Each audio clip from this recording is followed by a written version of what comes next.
everybody. Thank you so much for joining us. Sorry we're a minute late. We're having way too much fun backstage right now, and we hope to have that fun with you today. We're really excited to be here today. Going to deliver a lot of information that you might not realize you needed to know, but you're going to be thankful that you heard it. I want to thank all of you out there for joining us today. I want to thank all of our participants, who I'll introduce in just a minute, for joining us for today's Hotel Business Hot Topics virtual panel series. I'm Glenn Haussman. You might know me from the Hot Topic panel series, or know Vacancy, or maybe on a, maybe at an event near you. I'm the guy usually hanging out in the hallway, clinging to you for attention. Come find me wherever you are. Today, we're going to be talking for about an hour, and I want you out there to ask questions. Our team knows everything, and we could talk and talk and talk. But the way we want to talk is to educate and empower you all to be super successful today. So there's a question box in there. Please use that, and I will get to it in the natural flow of the conversation. So if you put the question in, it might take a minute, might take 5 minutes. It's okay. I will get to them when I can. And you guys are going to love this session. So make sure you get your December Green Book of Hotel Business to reread the article that's going to be based on this. Check this out at hotelbusiness.com. Follow for all you need to know. This session is going to be recorded as well and will be available on demand in perpetuity at hotelbusiness.com, the video section. And of course, we'll be releasing an audio version on the No Vacancy podcast in a few weeks or so. Thank you, DirecTV, for doing this. I'm having so much fun. I think this is our second or third year us doing this together. Always love it. We have a great time. And today we're going to be focused on modern hospitality with measurable results and using tech to drive loyalty and spend, right? You know, out there, guest preferences are evolving, competition is intensifying, and hotel leaders like you are rethinking how technology can better serve both the guests, but also that bottom line. You guys feel that squeeze out there? I know I'm feeling it. So from in-room entertainment to data-driven personalization, smartest hoteliers are really using not just technology to enhance the stay, but to understand their guests, get closer to their guests, become a more meaningful part of the guest experience, because when that happens, that's when they love you. That's when they spend money and they're happy to do it. And then they go and tell their family and friends. You're not going to believe what happens. So today we're going to be talking to industry experts about how modern entertainment platforms are connected technologies are driving profitability and helping all of you. And to help us do that today, we got a firecracker of a panel. I'd like to welcome Dawn Gallagher, President of Hospitality with Crescent, Mr. Scott Strickland, Chief Commercial Officer at Wyndham, Tristan Gadsby, CEO of Alliance Limited, and our friend Kim Twiggs, Associate VP of Market Development at DirecTV. How you all doing today? It's great to see you. Great to be here. Thank you. Oh, sorry I'm so just relieved to be through my 47-minute intro and get to hear you talk for a little bit, a while. Dawn, I want to talk to you first about how guest expectations are shifting, right? And what are you thinking in regard to technology upgrades? Let's just start with in general, and then we could get into more of the nuances as we move through the conversation. I think that when you consider it from a management company perspective, again, Crescent Hotels, we're 120 hotels, Marriott, Hilton, every brand. And then we have, of course, about 20% of our hotels that are independents and resorts. So there's never this one size fits all solution that you can get and grab. But what you need to do is take a look at those providers that can give you more insight in that information. We've got to make sure that when you look at it, every hotel, you've got ancillary revenue covered. We all know that this is not a robust year for market share. Next year won't be either, or I should say driving revenue. And so making sure that we're looking at technology platforms and ways to connect to the customer to drive that ancillary revenue is really where we're going to look for a majority of some increases that we have for next year. So first, it's again, in a management company, if we take over 15 hotels a year, they'll all come with something different. And then we have to look at what our tech stack is for that and figure out how to put it into that to, again, drive that ancillary revenue. And I'm going to want to dive into that for sure. But yeah, I mean, when you have over, 100 plus properties, 120 plus, it's complicated enough. About more than 9,000, Scott. How do you start thinking about that? It does make it a little trickier when you've got 9,000 across 95 countries. That's for Yeah. sure. I mean, when you think about what guests want, Mhm. let's just walk through a journey. You check in, you want to do that on your mobile. You walk up, you want to pay. Bing, you want to do that on your mobile. You walk into your room, you want to stream music. Guess what? From your mobile into the in-room technology. Then you want to stream a movie, maybe. Also, guess what? You're going to use your mobile device off of that. When it's time to check out, you want to use your mobile perhaps to tip your housekeeper. So the point I'm making here is it's about a frictionless experience. You want that guest to be able to traverse throughout your property, throughout the hotel frictionlessly, if that's even a word. To do If that, it wasn't, it is now. And it that's is why we now. love coining new phrases here on Hot Topics. I Yeah. love it. Frictionlessly. To do that properly, you've got to make sure that your mobile device interfaces in with anything you've got going on at your property. And that's not easy. And I'm sure eventually we'll talk a little bit more about some standardization that we've had to implement. But every guest is looking for a slightly different experience, and having a mobile device allows them to text, it allows them to stream, it allows them to call somebody if they want, all from a singular platform. Yeah, I totally love what you're saying, and I'm all about the customized, personalized experiences, but doing it at over 9,000 hotels every night for hundreds and hundreds of thousands of rooms is a completely different story. Tris, you're out there, you're trying to help remove some of that friction that's out there. How are you seeing people really thinking about utilizing hotel technology to get closer to the guest and getting them to become more engaged with the hotel in itself? Yeah, no, I think it starts with a couple of things, doesn't it? We always talk about knowing your customer, Right. but actually, for a long time, we've been really guilty of knowing just one occupant of the room, which is predominantly the primary booker. So, actually, getting to know every single guest in the hotel is really important. Whether they're visiting the restaurant, whether they're joining you on a pleasure trip, which is obviously what we do a lot of these days, and just making sure we actually understand the profile and that customer of each one, and then making it really easy. So I think Scott hit the nail on the head. These things make it very, very easy to for customers to interact with you as a hotel brand and as a property. So how do you make it really easy for that customer? When you make it easy, I used to be in the OTA game years ago, but if you make it easy for a customer, they spend money, and that's really what we can do. And that's the first side, and then the other Let me side is just add, make it easy and give them what they feel is the perception of value behind it. Absolutely. And then I think the flip side of that, though, is also empowering staff. So, we've been in this climate of lots and lots of pressure on staffing levels and everything else. And I think, we've got to help them with technology to help them be more efficient, to help them have the information they need right at the point they need it. And that's where, again, technology can really come in. So end-to-end seamless contactless experiences, exactly as Scott described, that's exactly it. So, Kim, you've got, you used to have, everybody looking at that one screen in the room. Now there are other screens all over the place. So how are you thinking about making sure like DirecTV is front and center and helping improve that customer journey? Using the mobile device to, tap into the music and then having that come out through the in-room entertainment system, the guest room entertainment there. And then the rest of Scott's answer was a total setup for what Tristan and Alliance do with all of their app-based work and integration. So anyway, Scott, I see what you and Tristan are doing there. But no, I think the thing from a DirecTV perspective that powers all of that, what Dawn and Tristan and Scott talked about, is strong Wi-Fi. It's a behind the scenes upgrade. But it's impacting mobile. It impacts in-room technology. We are in an always on digital world, and you have to have the right amount of bandwidth so that you can stay connected, so that you can have that seamless experience that Scott talked about. And so then you can access all of those ancillary revenue sources that Dawn was talking about. So from an in-room entertainment perspective, having that strong Wi-Fi is imperative for us delivering the right balance of live linear TV and then streaming app-based on-demand content. There's nothing more important, in my opinion, from a technology perspective than hotels making sure their Wi-Fi and broadband infrastructure is strong enough to enable all the things that Tristan, Scott, and Dawn shared. Kim, thank you so much for saying that, because quite frankly, because it's a utility, it's not something that I, as a customer, think about every single day.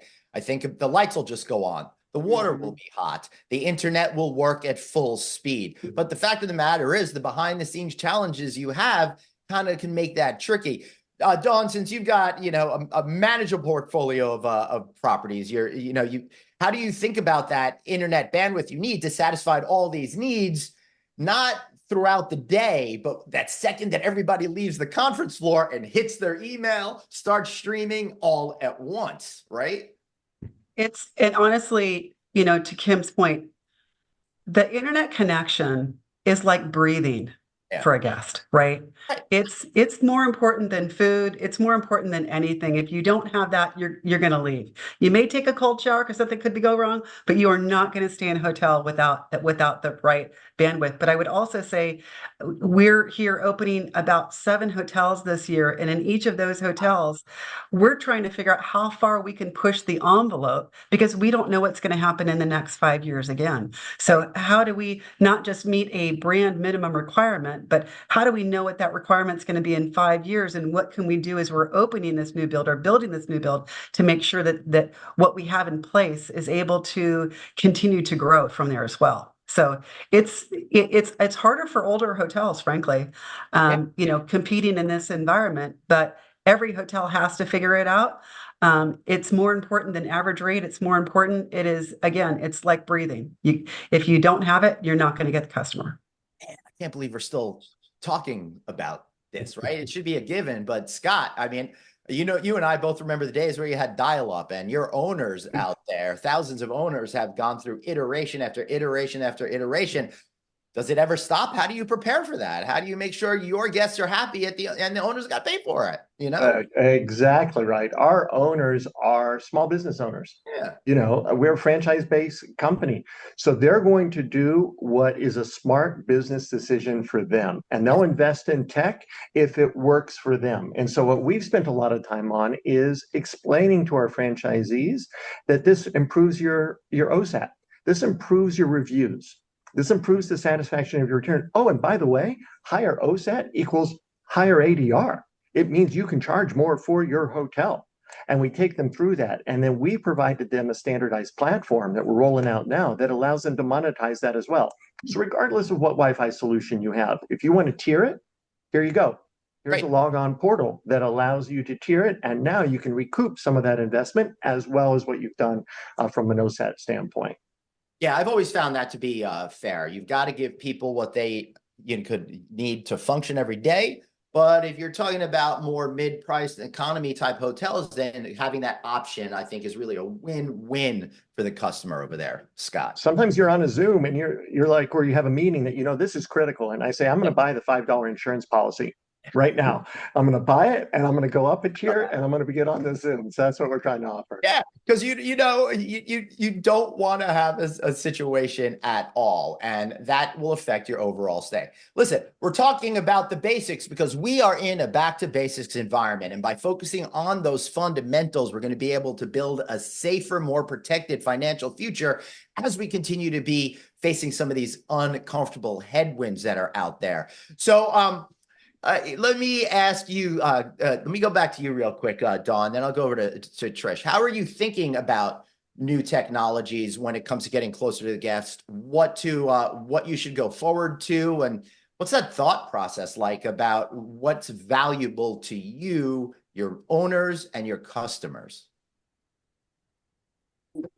First, we talked about this, a couple of minutes ago, but what's going to happen in the next 5 years? It's not about what's happening today, but where is everything going? And are you working with companies that are forward thinking of where that technology piece is going? Because it's going to continue to change. You can't have a conversation without talking about AI and talking about chatbots and where you're going to go. But I think that it first starts with the executive committee of any company saying, what are we thinking about? And then how do we apply those pieces to move forward? Again, in a management environment, we're looking at the fact that we do have all these different brands. and the resorts, but where's a central repository that we all can see the same thing together, right? So what kind of technology can we put together that normalizes every whether it's a PMS or a sales system or whatever, that gives us the data that we can to make those right decisions. So again, whether it's Power BI, I'm sure you guys have heard about Amaze technology, which is taking different sales systems and bringing it into one repository and then allowing people to take a look at the statistics in the same way. So where are those going in the next 5 years, and what can we do is kind of where we're headed. But I think it first started with what's that conversation at the EC level on what that piece is, and are we all in agreement with it? And then again, the journey's never this year, the journey's in 5 years, and what is that path to 5 years? Sometimes it feels like, I was always amazed, and I'm still always amazed on how long it takes to renovate an elevator, whether it be 3 years or whatever. But I think that when you think about technology, you have to really look out far and understand the companies that are targeting that, to make sure that you're aligned correctly. Because without having that alignment, then we're all I totally agree. Right. And you're going to go in the complete wrong directions, and that'll cost more time, more money, and erode that guest satisfaction. So, Tris, I'd love to challenge us to do a panel one day without using the words experience or AI. Think you could pull it You off? keep bringing it up though, Glenn. Yeah.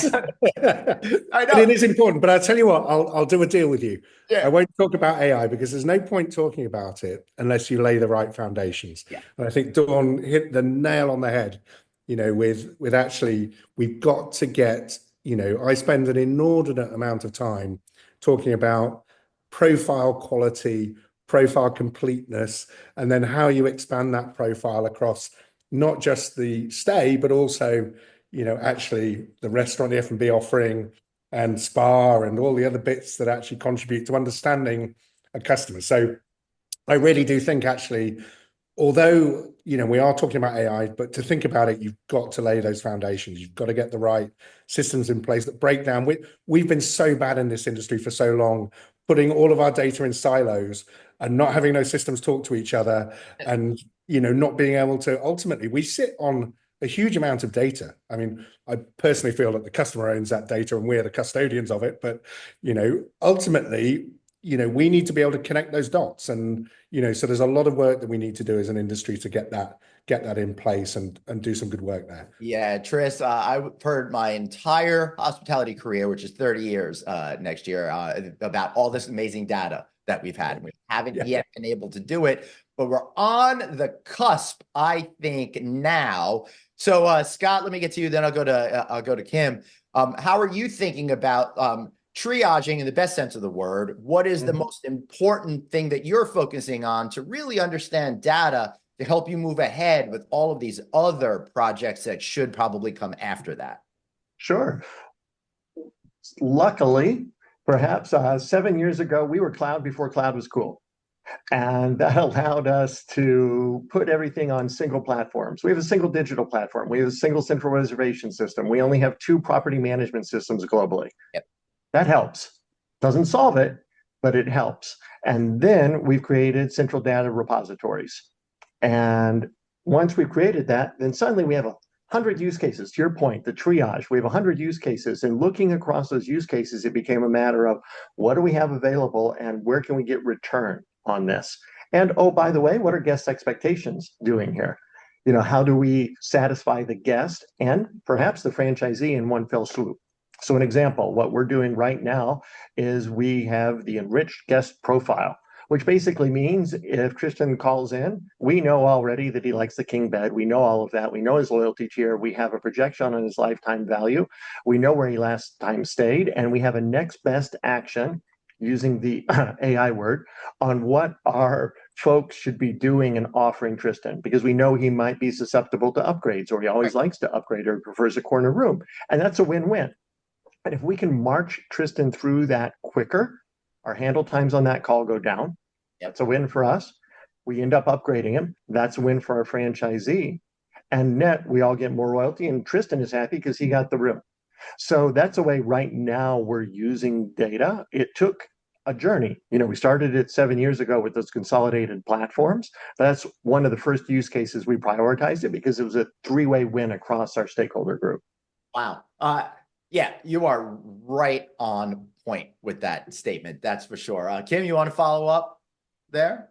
I think, both of them hit on it, right? The profile in the PMS is the first place where hoteliers can collect all of this great information, room feature preferences, room service, what's their typical beverage order, whether they like text messages versus phone to make housekeeping requests. So all of this is sometimes things that the guest would proactively put into the system. And you're kind of like walking this fine line, right? I'm not envious of hoteliers like trying to figure out like how much is too much information to ask for and how much is too little in order to create all of the data that you need in order to support them.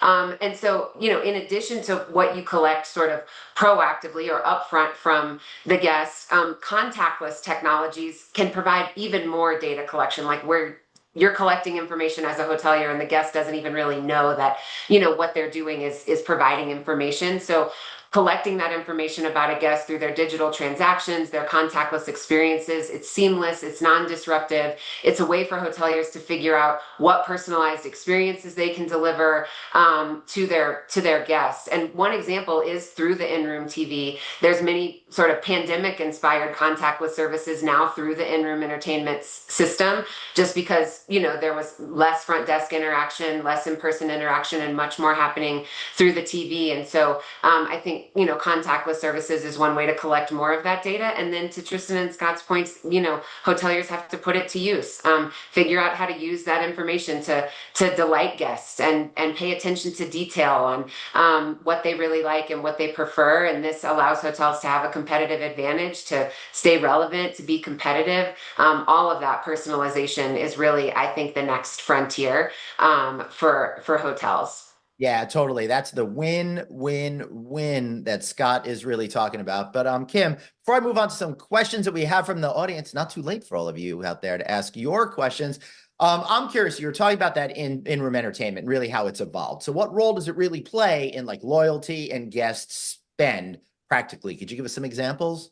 Yeah, so we do some research every year. We've shared it on the Hot Topics panel before in prior years, but the research this year, we asked a very specific question about the importance of in-room TV. And so because all of us, right, even the person here who's working for the TV company, it's like, gosh, is anybody turning it on? Like, is it relevant? What do we need to know about what's going on from an in-room entertainment perspective? And what the research shows is that aside from room cleanliness, bed comfort, and a quiet room, the TV content ranks above all of the other room offerings from an importance perspective to the guest, even more so than room service, food quality, or lighting, or if there's a workspace or coffee makers or microwaves. The in-room TV experience has a significant influence on repeat visits. And it actually, this will shock you, it actually influences the behavior of guests even more in the age range 21 to 49. So intuitively, I'm going to pass out from all the shock because I thought we were living in bring your own device world and nobody cares anymore. And that they only want to watch short form content on YouTube. No, the 21-year-olds, they also really care about the in-room TV experience. And our research from the prior year shows that those guests actually will pay more to have access to live local content and on-demand content. They'll switch hotels or switch brands based on whether or not they like that in-room experience. So anyway, the insights from the research can really help property owners and hoteliers make decisions about their in-room entertainment, knowing that this is a key feature for their guests, knowing that people are still turning the TV on and wanting to enjoy their content on their own terms. It helps make their stays more enjoyable. It leads to better reviews, everything we've been saying this whole time. And so honestly, in-room entertainment is still a really, really important of that guest stay. Well, I could vouch because last week when I was at this hotel in my background for the lodging conference, I watched Sunday football on the television. Yes. And it was a huge TV. And I very much appreciated how TVs are getting bigger and bigger and bigger at a reasonable cost to owners out there these days. All right, question from the audience. So, Brandy Patterson, I think everybody knows her. The playback is always to control cost. Yet, she says, there are several technologies in play in hotels that don't really interface with each other.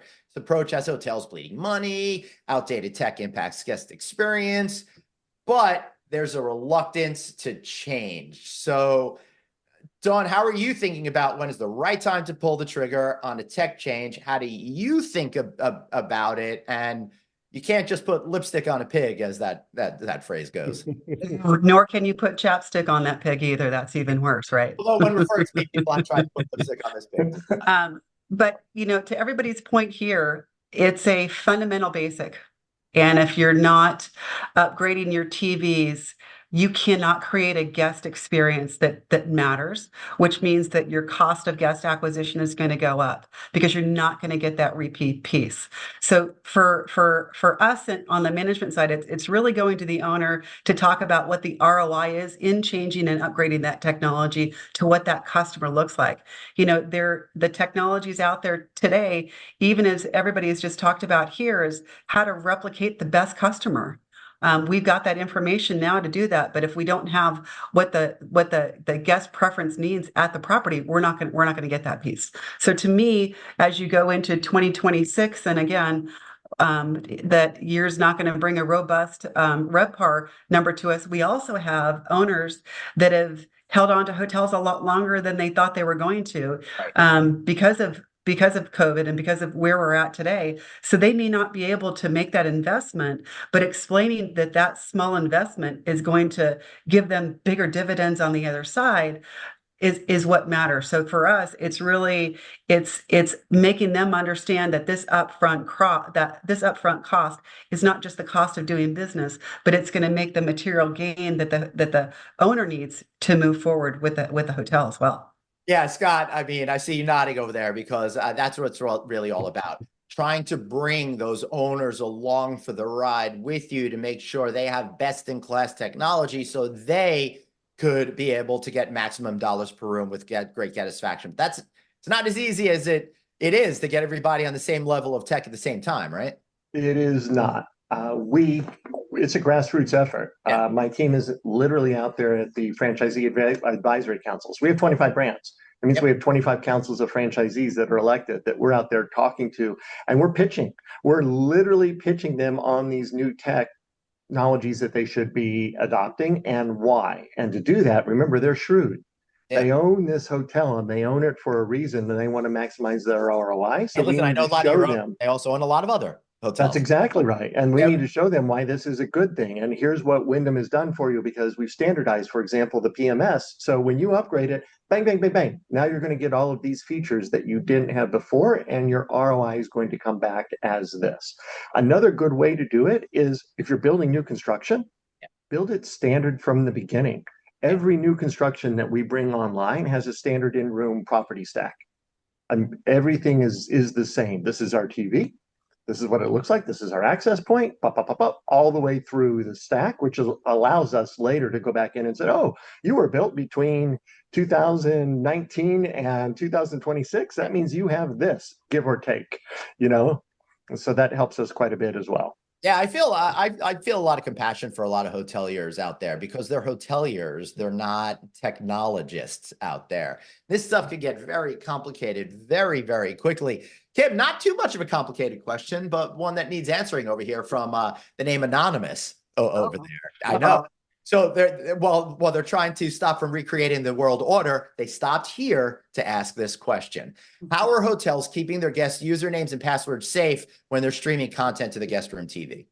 Yeah, it's a great question. So security is of utmost importance when we're looking at putting any kind of technology in the room, especially one that requires a sign-on or personal credentials. And so on DirecTV's advanced entertainment platform, a couple different ways are enabled to clear those credentials when a guest during their stay or after their stay. And so, for instance, to log on to your Netflix account through the AEP home screen, you're going to scan a QR code. It's going to use your personal device to connect you to the system so that you're not having to type in key by key your username and password into the system. And then every day, those credentials will be cleared in order that if the guest checks out early or if there's anyone else in the room, no one can access the account there of that particular guest. And so easy way to log on, safe and secure, and then making sure those credentials are cleared during the guest stay and after the guest stay so that there's no way that the next guest would ever be able to see them. That is table stakes for any technology provider in the room that is using personalized credentials to log in, is that using using the system to clear the credentials. Yeah, that's pretty standard everywhere, including my friends over at Delta Airlines. When I sign in my account, it's as soon as the flight's over, it resets and everything is cleared from the system. Tristan, earlier on in this thing, you mentioned something interesting. You said the data is theirs, right? But data is really powerful. So how can hotels really leverage guest data without overstepping laws and privacy or perceived privacy boundaries? Even more important, probably. Well, I guess there's a number of ways to answer that. So we started in Europe, so we have GDPR to deal with, which is probably very helpful for doing stuff here. Just follow those rules and you're safe. It really is, and I think that does lay a really good foundation of what you can and can't do. And I think I definitely don't want to take this conversation in that direction, but there are things, and I think it's about trust, right? So and I think the points that Kim were making and Scott and yourself, that's all about trust and how you really instill trust in your guests. They trust you with your data and they know you're going to handle it properly. So that's kind of the hygiene factor. I think beyond that, if you start to look at, the way that you can actually turn that data though into a service, and I think that's really the way to look at it. We talk a lot about personalization, but personalization to date has really been sales and marketing driven. It has not been in service of the guests. And I think that's the kind of point we're at the moment, where actually we're flipping from personalization in sales and marketing, which is obviously there are ulterior motives to do that, whereas actually if you do it in the desire, if you like, of delivering a great service, I think it's a very different thing, and that's where people really start to trust you with the data. So an example of that would be we with one of the luxury brands, we look at people that have bought, for example, inbound transportation before. And then if we know that from all the data that actually 3 days for a typical urban property, 5 days for a resort, people will typically book that inbound transport. So if we look at their itinerary and we see that it doesn't exist, hey, why don't we reach out to them proactively and say, hey, can we offer you that inbound transportation? Okay, that's an example in the luxury end, but the equivalent goes at all the way through to limited service as well. But that's the kind of, I think we need to think about that sort of transition from when we can actually turn that data into being really helpful in the guest experience and the journey. Yeah, I mean, I could see like if on a select service level, just having a paid bottle of water and snack that you get to choose from ahead of time that you get when you check in or something like that if you're coming in late, right? That might be something fun. Exactly. Yeah. All right. So, I was just going to say, just to add to that, because that really is where you're going to make your ancillary revenues, understanding what that guest needs prior to that arrival and what you can do. But also on that same point, using push technology while the guest is at the hotel, whether it's a resort or somewhere else, to talk about the fact that you've got 2 or 3 openings in your spa for whether it's a massage or facial, right? So how do we make sure that we're using that technology to talk to the guest that monetizes what could be hours of either a massage or a facial that wouldn't be had at all? Well, So you are so right. And just to share, because I like sharing data points so people can sort of start to frame it, sort of in their minds as to what this could be worth. But if you engage a customer in messaging, and we look at cohorts that use messaging and don't use messaging. Messaging is a very proactive way, but also engagement rates are much higher on messaging than they are in email. So the open rates are higher, engagement particularly if you're higher. on property at the moment. Absolutely. So we find that when guests engage with messaging, you can typically boost their total spend per customer by about 30%. Woo! Right. It's huge. Yeah. The potential to drive ancillary revenue is enormous. Now, to a certain extent, you have to be careful with that figure because there's a certain amount of self-selection in that because the people that engage in messaging are. So it's not quite that high, but it does show you that there is a mass. If you engage with your guests in the right way, particularly in stay, there are huge numbers at play here. So, Right. Dawn, how do you build that trust to get them to be open to responding to those messages in a positive way?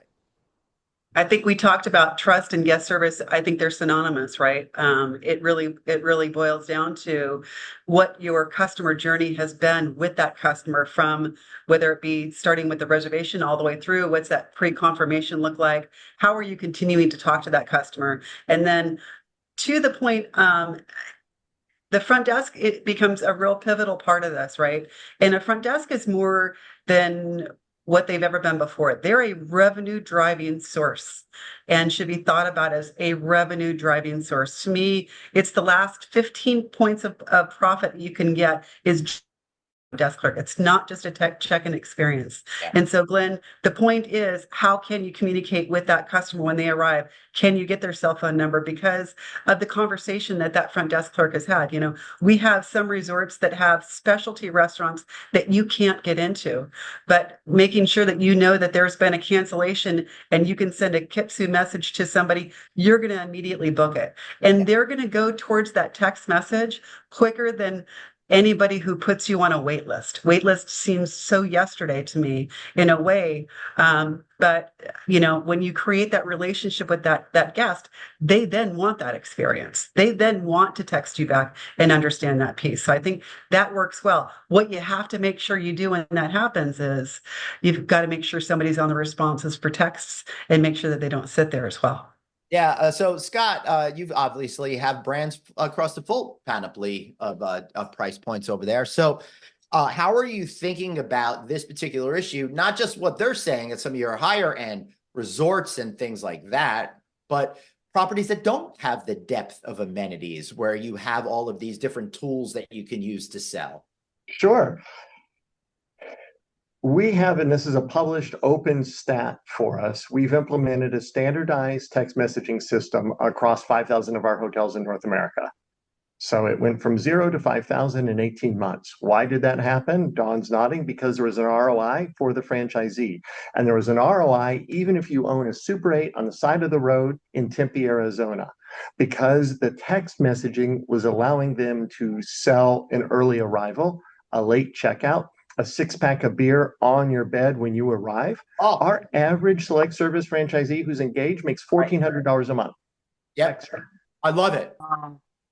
Yes, That's a no-brainer. That's $1,400 a month that's just coming from above for this Super 8. That's the difference between them making their mortgage, not making their mortgage, you know, buying something else as a capital improvement in their hotel or not, just by utilizing this platform at the low level. Now, of course, you get up to luxury and your possibilities are endless.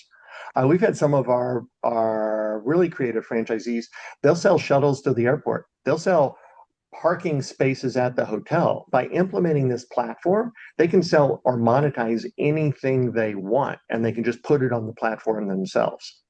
Wow, that's pretty cool. Dawn, did you want to respond? Because I've seen you, you know, in nodding. Well, you know, again, I think, you know, Scott's absolutely right. The possibilities are endless.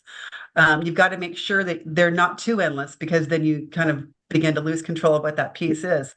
Okay. But again, coming out of COVID, everything's changed. Everybody understands you can have an early check-in fee, a late checkout fee. Everybody understands pet fees are the largest growing ancillary revenue, you know, that's out there. So how do you take a look at business travel? And isn't there there's not a guest I know of that doesn't want a large bottle of water when they walk in the door to the restaurant, right?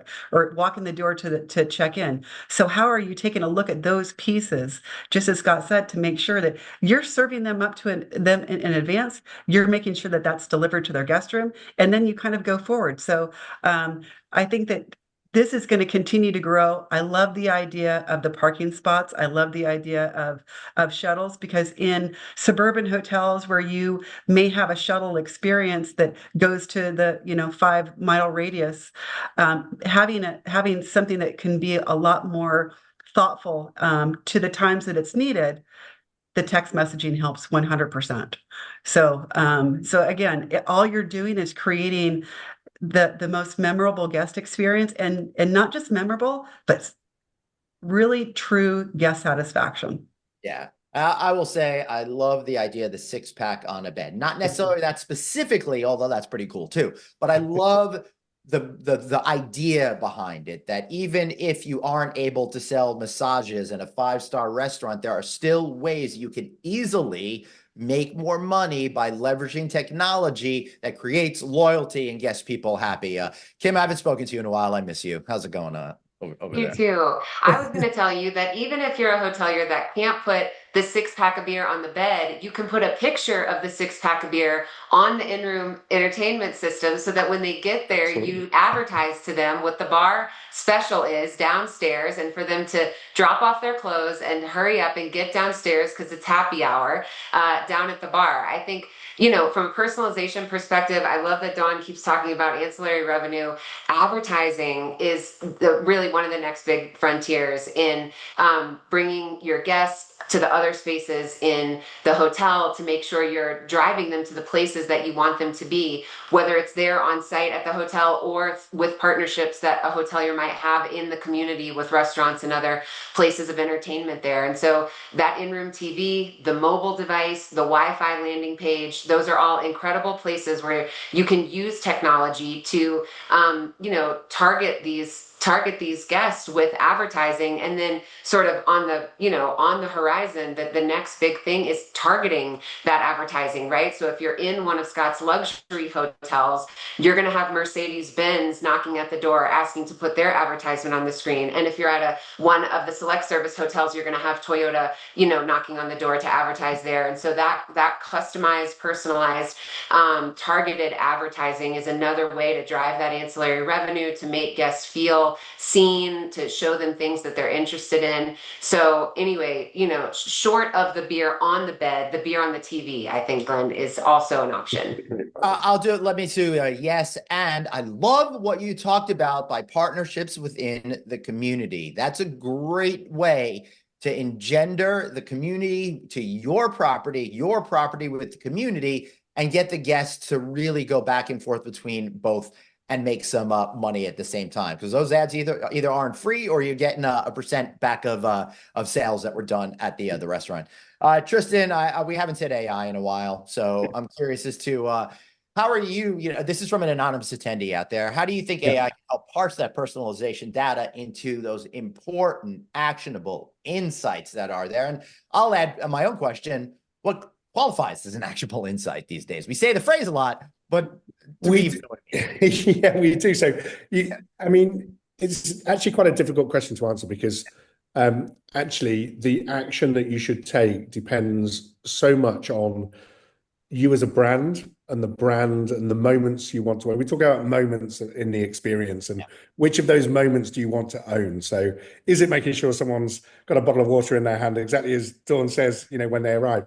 Is it the fact that, you want them to, maybe have a welcome cocktail or, something like that? So it's really about understanding what are the different moments you want to own. AI can then, once it knows what's available, it can very easily recommend. So we talk about really 3 things, that AI needs to understand to make great recommendations. So first of all, it needs to understand you. And when I say you, not just the primary booker, you as the customer.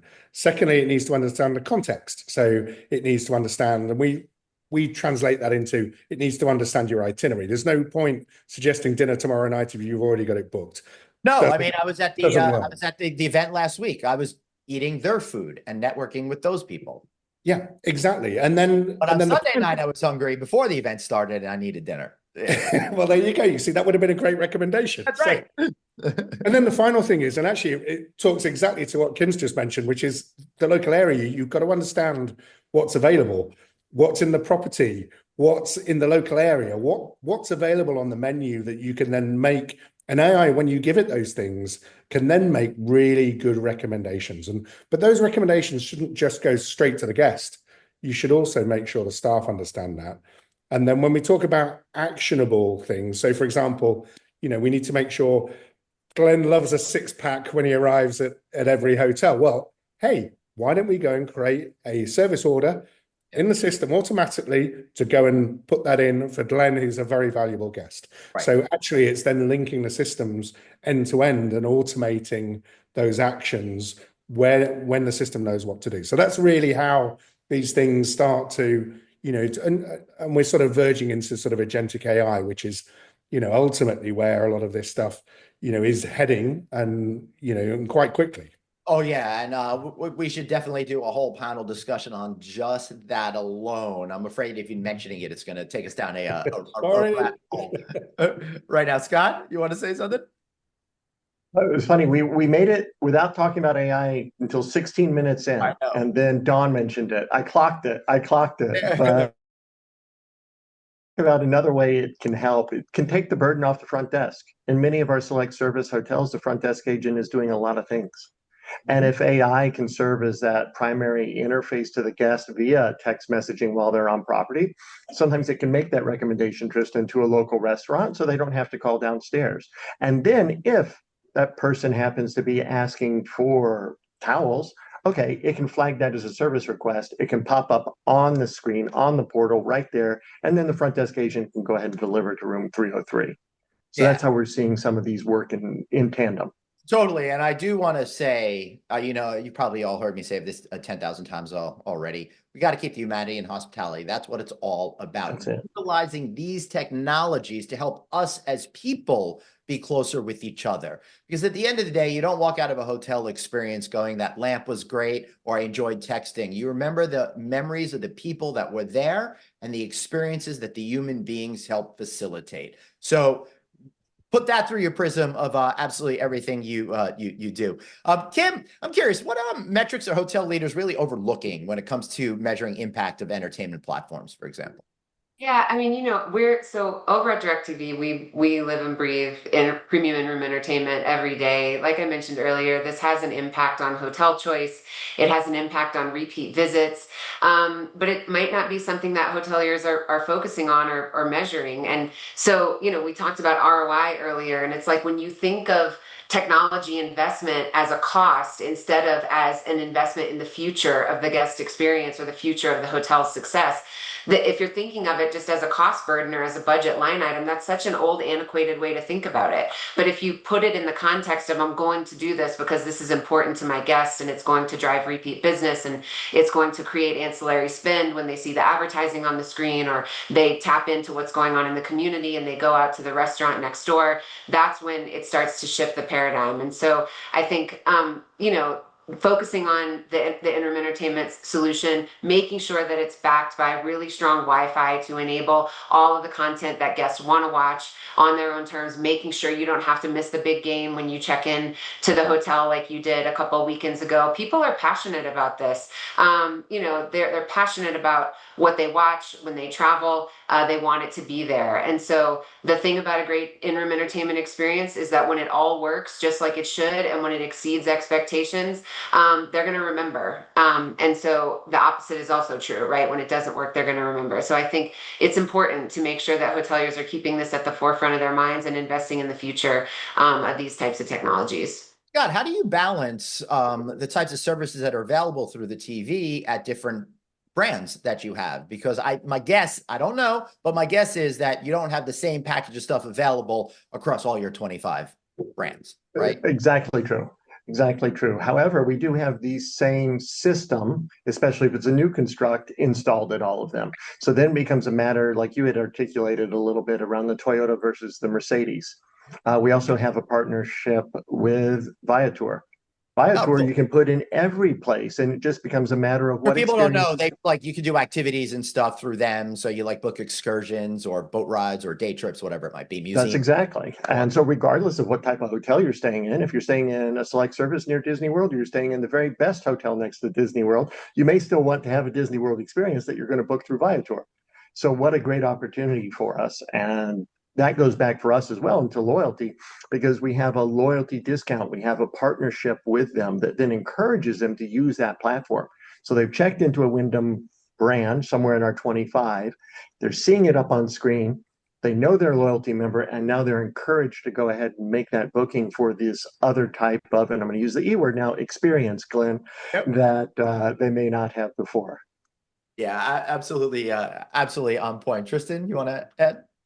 But I mean, it's really interesting, and it kind of goes back to something you were saying, Glenn, earlier, which is, ultimately why people go to hotels is that human interaction, and we got to keep going back to that, I think, and really understand that a bit more. And so the thing about that for me is it's about, and we did all sorts of analysis, loads of data around looking at what drove loyalty, what is the underlying thing, and actually what drives it more than anything else is recognition. Yes. And and recognition is something that actually Dawn was talking about the front desk earlier, and actually just a very simple welcome when a guest arrives can make all that difference. And I think we were just working with Let me Mandarin. just jump in and just say the opposite is true. I stayed 3 times in a hotel within 4 months, and they didn't recognize me any time, and I'm like, they don't care, and it turned me off. So please continue, Tristan. No, exactly. And I think so. So Mandarin, we just relaunched their mobile app with them, and they at the same time reinvented their loyalty program, fans of MO. And I think what they were trying to do there is very much look at that recognition. So they basically have a page where, as you go to each of the property, it lights the fans up, so that you can see which ones you've been to, and it sort of recognizes you and slightly gamifies, that whole sort of experience. But the whole point and the underlying view of that was that it was really there to actually drive that recognition of their valued guests. And I think, that's a really, really important factor that, we need to try and get into, as well as just the, all the great other things that we can do. And yes, Scott, I love the E word, you've got to create that experience, right? Yeah, listen, without experience, we don't have anything except a commodity. And then you're just chasing the lowest denomination there is. Right. You're right down the drain. So everything we've been talking about today is to arm you for the future, because it's really about making those emotional connections to the guests. I'm going to say it again, using technology to underscore the people, because what Tristan was saying, that recognition and being shown that you care for matters the most. All right. Let's have a little final thoughts. Dawn, why don't you kick us off with a message you would like everyone to take home? You know what? First, I love what you said, Tristan, about recognizing the guest when they arrive at the front desk. What amazes me is that part of the front desk training is to ask the guest if they've stayed with you before, right? How many places have we gone? Just to your point, Glenn, you've been there 5 times, and they're asking that same question. Like, you first have to start about what is the right training to get through that. And it's not difficult in the system to figure out. So so part of it is, foundationally in hospitality, what is the right training that carries that customer connection, and using that guest name and using it in text message creates a warm connection for the future. And so, we can talk about technology all day long, but I will remember the guest experience from the front desk who, got my dry cleaner or got whatever done and used my name when they did that, or, went and said, Dawn, I know you're going to get a double espresso this morning. Here, it's already ready for you, because my preferences have already been set up. And that, to me, will drive that, who's somebody who's on the road 50 weeks out of the year, that drives well, frankly, I've got to stay in my own hotels. But I help that experience, because if they're driving it correctly for me, they're driving it correctly for everybody. Yep. Dawn, I got to ask you a question. Just occurred to me, never asked this question before in my life. Is it work better when you're texting the guest to say the name of the associate at the end, like thank you from John or Jennifer, or the name of the product I've seen, like from Ivy or whatever? What's the best way to show people you care through, like, the naming convention at the end? I think it's the agent's name. Yeah. You want to pull that agent name through a TripAdvisor review or a review on a brand site, and recognize those associates that are embodying that service standard that we require. Yeah. Tristan, how about final thoughts from you? Because I saw you're kind of agreeing with where I was going. Oh, totally agree with that. And it's that we've got some brilliant data. So we run millions of conversations through our platform. So amazingly, the sentiment improves when the messages go back with spelling mistakes or slight grammatical errors, which has always fascinated me, right? Because not a computer. They feel it's human, and that's humans make mistakes, and so that's one of my favorite stats from looking at that. But I think, know, by the way, if anyone ever got a text from me, they know I'm human. I was really lucky a long time ago to work with Virgin, and in the early days of Virgin, way before they had hotels, and they always talked about this when they had the Virgin Megastore in Times Square. Yeah, it was still there. Yes. But they always talked about brilliant basics and magic moments. And I think, that's a really good way of looking at it. I think it probably summarizes this conversation for me, which is we've got to get the basics right. The screen in the room is still really, really important to me, right? It's the biggest piece of real estate in the room, and I like it to be used, right? So, let's make sure that's central to what we're looking at. The data, my profile, that's basics. This is hygiene. This is these are the utilities that we need. The magic moments are then, will vary by brand. And that's where we can start to use technology more and more to drive the sort of revenue side of the equation as well. So, there are lots of opportunities here. And I think as an industry, we need to, and particularly as a vendor, and I'm guilty of this myself, which is we need to do a better job of articulating the ROI of what we do. And we need to talk the language of people in the industry. And we need to remember that the industry has lots of different participants. And lots of people talk about profit per square foot. So I have never heard a vendor talk about profit per square foot ever. And, not unless your software is in that area, but, why don't we? Why aren't we helping them translate that into the value that they're going to generate from the asset? And I think we've got a lot of work to do as well alongside that. Beautiful. What a great answer. Scott, how about you, sir? On the AI front, we have had people ask our on-property AI out on a date. We've had multiple instances where that's occurred. Well, wait until the AI agents start talking to the other AIs. And there we go. And then they'll get together, and who knows? So it's just really funny when you talk about how human it can. Also, Scott, I told you that privately. You shouldn't have shared that. Final thought is we should use the tools to enable those magic moments. We should use the tools to make that front desk agent and the bellhop and whoever else is on staff look as knowledgeable as possible, because we have the information on the guest. Now let's allow them to do something with it and take the burden, for example, of answering all those phone calls off of them so they can engage with that guest. Beautiful. Love it. Kim, you've got the tough job bringing it all home for us. Oh man, I just think what all of you shared is that anything that we can do to use technology to deepen our relationship with our guest is the best possible thing that we can do. Anything we can do to make them feel at home goes a long way toward creating a long-term relationship between them and the brand, between them and the property, greeting them at the desk, making sure the experience is personalized. All of our research shows that guests want that personalized experience, the same things they enjoy at home, they want it when they're on the road. For us, that means great Wi-Fi, like we talked about. That means great in-room entertainment options, but it's so much more than that. It's no longer just a nice to have. Everything that you guys have said today is that it's table stakes for guests to feel that way when they come into the property. So technology is like any other key element of hospitality. All the work happens behind the scenes. It creates this seamless experience, this easy experience, this custom experience where they feel at home. And so I just think, that's what we should all be working towards. It all comes down to building a deeper relationship with them. Yeah, you're right. And I hope that we built a deeper relationship with all of you out there today, because what we were talking about is so essential to our multiple mutual successes together as we go forward.